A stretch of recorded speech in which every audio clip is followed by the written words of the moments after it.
আসসালামু আলাইকুম। জানিয়ে দেব আন্তর্জাতিক অঙ্গনের সবশেষ আপডেট গুরুত্বপূর্ণ সংবাদ। শুরুতেই সংবাদ শিরোনাম। ফের ইসরায়েলের রকেট হামলা হিজবুল্লাহর। এরপরে জানিয়ে দেব ইউক্রেনের সংঘাত পুরো ইউরোপে ছড়াতে পারে, রুশ কর্মকর্তার হুঁশিয়ারি। এদিকে ইসরায়েলি হামলায় দক্ষিণ ও মধ্য গাজায় কমপক্ষে ৪১ জন নিহত। আরও থাকছে বড় যুদ্ধের প্রস্তুতি নিতে বললেন কিম জং উন। অন্যদিকে রাশিয়ার মাথা ব্যথার কারণ আন্ডার ওয়াটার ড্রোন। এবং সর্বশেষ জানিয়ে দেব যুদ্ধের প্রস্তুতি নেওয়ার আহ্বান জানালেন ভারতের প্রতিরক্ষা মন্ত্রী। এতক্ষণ শুনছিলেন সংবাদ শিরোনাম, এবার বিস্তারিত। আজকের সংবাদ সম্পর্কে আপনার মূল্যবান মতামত লিখে জানান। জানিয়ে দিন কোন স্থান থেকে আমাদের সংবাদ শুনছেন অথবা দেখছেন। ফের ইসরায়েলের রকেট হামলা হিজবুল্লাহর। ইসরায়েলের উত্তরাঞ্চলীয় রোশ হানি করা কিবতুস এলাকায় কমপক্ষে 10টি রকেট ছুড়েছে লেবাননের সশস্ত্র গোষ্ঠী হিজবুল্লাহ। তবে এই হামলায় তাৎক্ষণিকভাবে হতাহতের কোনো খবর পাওয়া যায়নি। খবর টাইমস অফ ইসরায়েলের। ইসরায়েলি সামরিক বাহিনী এক বিবৃতিতে বলেছে, বৃহস্পতিবার সকালে লেবানন থেকে ছোড়া 10টি রকেটের মধ্যে 9টি আয়রন ডোমের মাধ্যমে গুলি করে ভূপাতিত করা হয়েছে এবং একটি রকেট খোলা জায়গায় অবতরণ করেছিল, তবে এতে কোনো ক্ষয়ক্ষতি হয়নি। বিবৃতিতে আরও বলা হয়, হামলার প্রতিশোধ হিসাবে লেবাননের রকেট উৎক্ষেপণ স্থলে গোলাবর্ষণ করেছে ইসরায়েলি বাহিনী। এদিকে এক হামলার দায় স্বীকার করে এক বিবৃতিতে হিজবুল্লাহ গোষ্ঠীটি দাবি করেছে তারা শহরের দক্ষিণে একটি সামরিক ঘাঁটিতে গোলাবর্ষণ করেছে, যেখান থেকে গাজায় যুদ্ধ চালানো হচ্ছে। এর আগে গত সোমবার ইসরায়েলের উত্তরাঞ্চলে অবস্থিত গ্যালিলি অঞ্চলে মোসাফ মার্গালিওটের একটি বাগানে ট্যাঙ্ক বিধ্বংসী ক্ষেপণাস্ত্র হামলা চালায় হিজবুল্লাহ। এতে এক ভারতীয় নাগরিক এবং আরও 2 ভারতীয় সহ 7 জন আহত হয়। প্রসঙ্গত, গত 7 অক্টোবর গাজায় যুদ্ধ শুরুর পরদিন থেকে ফিলিস্তিনি স্বাধীনতাকামী সশস্ত্র গোষ্ঠী হামাসের প্রতি সংহতি জানিয়ে লেবাননের দক্ষিণাঞ্চলের সীমান্ত থেকে ইসরায়েলি ভূখণ্ডে প্রায় প্রতিদিন রকেট ক্ষেপণাস্ত্র ছুটছে ইরান সমর্থিত গোষ্ঠী হিজবুল্লাহ। সীমান্ত থেকে পাল্টা হামলা চালাচ্ছে ইসরায়েলের প্রতিরক্ষা বাহিনী আইডিএফও। গত 4 মাসের বেশি সময় ধরে এই যুদ্ধে হিজবুল্লাহর হামলায় অন্তত 12 ইসরায়েলি সেনা নিহত এবং 7 জন বেসামরিক ইসরায়েলি নিহত হয়েছেন। আইডিএফের পাল্টা হামলায় কমপক্ষে 200 জন হিজবুল্লাহ যোদ্ধা এবং 50 জন বেসামরিক নাগরিক নিহত হয়েছেন। এছাড়া দুপক্ষের যুদ্ধের কারণে গত 4 মাসে লেবানন ইসরায়েল সীমান্তের 2 প্রান্ত থেকে বাস্তুচ্যুত হয়েছেন কয়েক লাখ মানুষ। ইউক্রেনের সংঘাত পুরো ইউরোপে ছড়াতে পারে, রুশ কর্মকর্তার হুঁশিয়ারি। ইউক্রেনের সংঘাত পুরো ইউরোপে ছড়িয়ে পড়তে পারে। 7 মার্চ সতর্কতা করে এমন কথা বলেন রুশ সেনাবাহিনীর জেনারেল স্টাফের মিলিটারি একাডেমির প্রধান কর্নেল জেনারেল ভ্লাদিমির জারুদনিটস্কি। ব্রিটিশ বার্তা সংস্থা রয়টার্স এই খবর জানিয়েছে। রুশ বার্তা সংস্থা আরআইএ বৃহস্পতিবার জানিয়েছে, প্রতিরক্ষা মন্ত্রণালয়ের প্রকাশনা মিলিটারি থটে ভ্লাদিমির জারুদনিটস্কি বলেন, রুশ বাহিনী প্রস্তুত রয়েছে, যে কোনো সময় নতুন সংঘাতে জড়িয়ে পড়তে পারে তারা।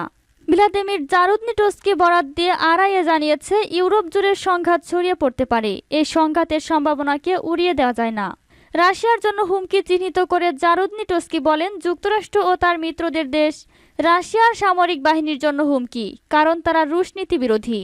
রাশিয়াকে বিভিন্নভাবে দুর্বল করতে চায় যুক্তরাষ্ট্র ও তার মিত্রদেশ। এজন্য নতুন ধরনের হাইব্রিড যুদ্ধ পরিচালনা করছে তারা। তাই নতুন সামরিক সংঘাতের সম্ভাবনা বৃদ্ধি পাচ্ছে। ইউক্রেনকে সামরিক সহায়তা দেওয়ার কথা বলছে পশ্চিমারা। ঠিক এ সময়ই সংঘাতের সম্ভাবনার কথা বললেন জারুদনিটস্কি। তাছাড়া রাশিয়ার সামরিক ও নিরাপত্তার বেশ কিছু পরিবর্তনের বিষয়ে সুপারিশ করেছেন তিনি। ইসরায়েলি হামলায় দক্ষিণ ও মধ্য গাজায় কমপক্ষে 41 জন নিহত। ইসরায়েলি বাহিনী বুধবার ফিলিস্তিনের গাজার দক্ষিণ ও মধ্য অঞ্চলের বেশ কয়েকটি এলাকায় হামলা চালিয়েছে, যাতে কমপক্ষে 41 জন নিহত হয়েছেন। ফিলিস্তিনের টেলিভিশনে খবর জানিয়েছে। জানা গেছে, এদিন দক্ষিণাঞ্চলের খান ইউনিসের বেশ কয়েকটি জায়গায় ইসরায়েলি বাহিনী দফায় দফায় বিমান হামলা চালায়, যাতে কমপক্ষে 29 জন প্রাণ হারায়। একই দিন মধ্যাঞ্চলীয় ওয়াদি গাজার পাশে একটি ত্রাণ সামগ্রী বাহী পিক আপ পয়েন্টে ইসরায়েলি বাহিনীর হামলায় কমপক্ষে 7 জন নিহত ও 14 জন আহত হয়। এছাড়া নুসিরাত শরণার্থী শিবিরে একটি বাসভবনে ইসরায়েলি বাহিনীর বিমান হামলায় কমপক্ষে 5 জন নিহত হয়। বড় যুদ্ধের প্রস্তুতি নিতে বললেন কিম জং উন। যুক্তরাষ্ট্র দক্ষিণ কোরিয়ার বিরুদ্ধে যুদ্ধের প্রস্তুতি জোরদার করার নির্দেশ দিয়েছেন উত্তর কোরিয়ার সর্বোচ্চ নেতা কিম জং উন। দেশটির একটি সামরিক ঘাঁটি পরিদর্শনের পর এই নির্দেশ দেন তিনি। এমন ঘোষণায় দেওয়ার আগে সিওল এবং ওয়াশিংটনকে তাদের বেপরোয়া এবং উন্মত্ত মহড়া বন্ধ করার আহ্বান জানিয়েছিল উত্তর কোরিয়া। এক প্রতিবেদনে এই তথ্য জানিয়েছে সংবাদ মাধ্যম আল জাজিরা। প্রতিবেদনে বলা হয়েছে, দেশের পশ্চিমে অবস্থিত একটি বড় সামরিক ঘাঁটিতে সৈন্যদের কর্মকাণ্ড পরিদর্শন করার পর যুদ্ধের জন্য জোরদার প্রস্তুতির নির্দেশ দিয়েছে উত্তর কোরিয়ার নেতা কিম জং উন। দেশটির সরকারি সংবাদ মাধ্যম the Korean central news agency এই তথ্য সামনে আনলেও বৃহস্পতিবার প্রতিবেদনে তারা ওই সামরিক ঘাঁটির অবস্থান প্রকাশ করেনি। উত্তর কোরিয়ার সর্বোচ্চ নেতা বলেছেন, সামরিক বাহিনীকে অবশ্যই বিরাজমান পরিস্থিতির প্রয়োজনীয়তার সাথে সামঞ্জস্য রেখে যুদ্ধের প্রস্তুতি জোরদার করার কাজের সূচনা করতে হবে।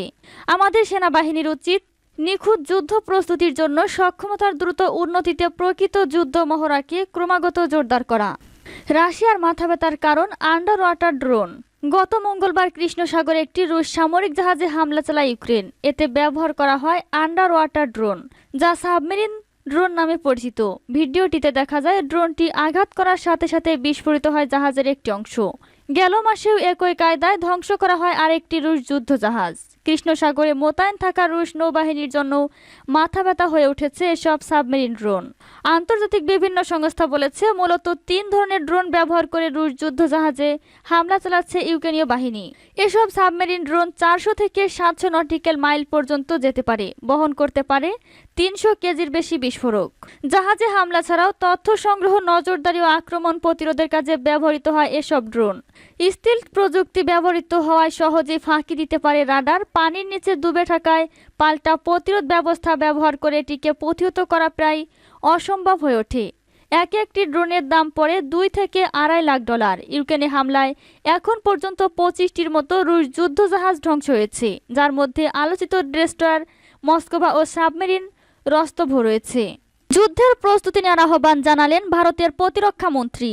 চীনের সঙ্গে সীমান্ত নিয়ে কঠোর জবাব দেওয়ার হুঁশিয়ারি দিয়েছেন ভারতের প্রতিরক্ষা মন্ত্রী রাজনাথ সিং। তিনি বলেছেন, সব সময় এমনকি শান্তির সময় আমাদেরকে যুদ্ধের জন্য প্রস্তুত থাকতে হবে। ভারত বিভিন্ন দিক দিয়ে যে বহুবিধ চ্যালেঞ্জ মোকাবেলা করছে তার প্রেক্ষিতে যুদ্ধের জন্য প্রস্তুতির বিষয়টি গুরুত্ব দিয়ে তুলে ধরেছেন। এনডিটিভি ডিফেন্স সামিটে বক্তব্যকালে তিনি এসব কথা বলেন।